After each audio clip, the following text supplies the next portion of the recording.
এই হলো বিয়ে করার জন্য মেয়ে খুঁজে পাও না তুমি। হ্যাঁ, আরেকজনের বউ নিয়ে ঘরে তুলতে হবে, পয়সাও ডাকি। সমাধান খুঁজে খুঁজে ক্লান্ত হয়েছ যারা, সমাধান যদি পেতে চাও, সব পথ গিয়ে ভুলে কোরআন দেখো খুলে, সমাধান যদি নিতে চাও।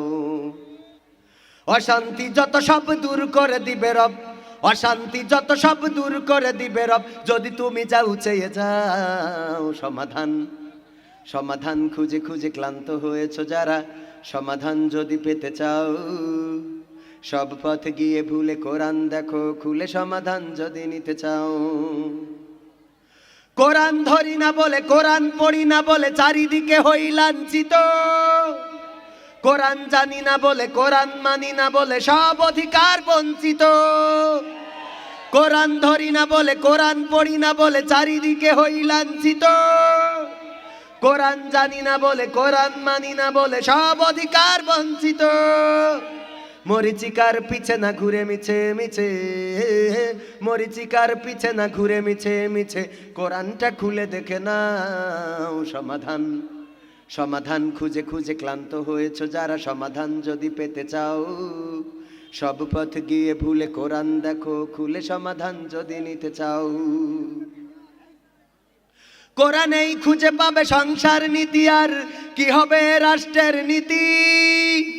কোরআনের আইন চললে দেশে দূর হবে সব দুর্নীতি। কোরআনেই খুঁজে পাবে সংসার নীতি, আর কি হবে রাষ্ট্রের নীতি। কোরআনের আইন চললে দেশে দূর হবে সব দুর্নীতি। মানব রচিত মতে শান্তি খুঁজো না পথে, মানব রচিত মতে শান্তি খুঁজো না পথে, কোরআনটা খুলে দেখে নাও। সমাধান সমাধান খুঁজে খুঁজে ক্লান্ত হয়েছ যারা, সমাধান যদি পেতে চাও, সব পথ গিয়ে ভুলে কোরআন দেখো খুলে, সমাধান যদি নিতে চাও। সব সমস্যার সমাধান। আল্লাহর নবী বিদায় হজে যখন ১.৫ লক্ষ মানুষ একত্রিত হলেন, আল্লাহর নবী মুসলমানদেরকে ডাক দিলেন, বললেন, ও আমার মুসলমান ভাইয়েরা, ও আমার উম্মতেরা, শুনে নাও, তোমাদের মাঝে আগামী বছর আর দেখা নাও হতে পারে। তোমাদের সাথে আমি আশঙ্কা করছি আগামী বছর আর হয়তো বা দেখা হবে না। আমি তোমাদের জন্য 2টা জিনিস রেখে যাচ্ছি। এই 2টা জিনিস যদি তোমরা আঁকড়ে ধরে থাকতে পারো, তাহলে তোমরা লাঞ্ছিত হবে না, তোমরা বঞ্চিত হবে না, তোমরা অপমানিত হবে না, তোমরা অপদস্থ হবে না, তোমরা বেইজ্জতি হবে না, তোমাদের কেউ পতন করতে পারবে না, তোমাদের উপরে কেউ জুলুম করতে পারবে না। আল্লাহ রাব্বুল আলামিনের নবী বললেন, আর সেই 2টা জিনিস হলো আমার আল্লাহর দেওয়া কোরআন এবং আমি রাসূলের দেওয়া সুন্নাত। এইগুলো যদি আঁকড়ে ধরে থাকো, তাহলে তোমরা লাঞ্ছিত, বঞ্চিত, নির্যাতিত, নিষ্পেষিত হবে না। বলেন ঠিক কিনা? কিন্তু আমরা ভুলেছি কোরআন, ছেড়েছি কোরআন, ভুলেছি হাদিস, পড়ি না হাদিস, দেখি না হাদিস, জানি না হাদিস।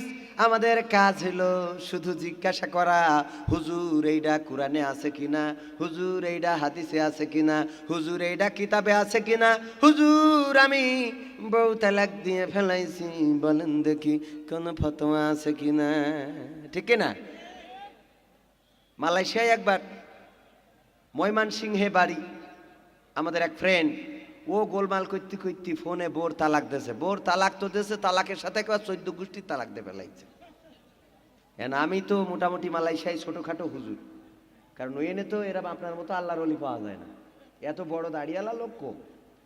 আমার মতো এই অল্প দাড়ি ওখানে মেলা মূল্য, কারণ দাড়িওয়ালারা তো বাংলাদেশেই চাইল তুলি খেয়ে বেড়ায় মোটামুটি। ঠিক কিনা? মাদ্রাসায় মাস্টারি করি, শিক্ষকতা করি, মানে আমার কথা আবার অন্যভাবে নিয়েন না, ইউটিউবার ভাইয়েরা আপনারা খেয়াল রেখেন। আবার এই কথায় একভাবে কই, মজা করি, ও নিয়ে আবার আর এক লাইনে ফেলাই, আছে না নাই? এই মাঝে মাঝে ওই অশান্তি সৃষ্টি করে।